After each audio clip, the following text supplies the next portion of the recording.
Bharuch permit વિના ગૌવંશનું transportation કરતા ઈસમને ગુજરાતમાં કોર્ટે પ્રથમ વખત 7 વર્ષની કેદની સજા ફટકારી હતી.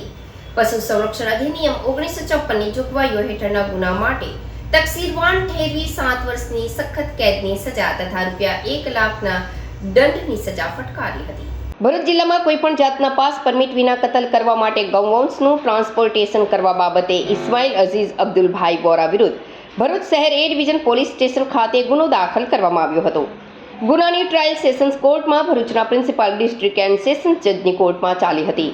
આ કેસમાં સ્પેશિયલ પબ્લિક પ્રોસિક્યુટર કૃણાલ ચાવડાની ધારદાર દલીલોને ગ્રાહ્ય રાખી ભરૂચના પ્રિન્સિપલ ડિસ્ટ્રિક્ટ એન્ડ સેશન્સ જજ R.K. દેસાઈએ આરોપી ઇસ્માઇલ અઝીઝ અબ્દુલભાઈ વોરાને પશુ સંરક્ષણ અધિનિયમ 1954ની જોગવાઈઓ હેઠળના ગુના માટે તકસીરવાન ઠેરવી 7 વર્ષની સખત કેદની સજા તથા ₹1 લાખની દંડની સજા ફરમાવતો હુકમ કરતા ખળભળાટ મચી જવા પામ્યો છે.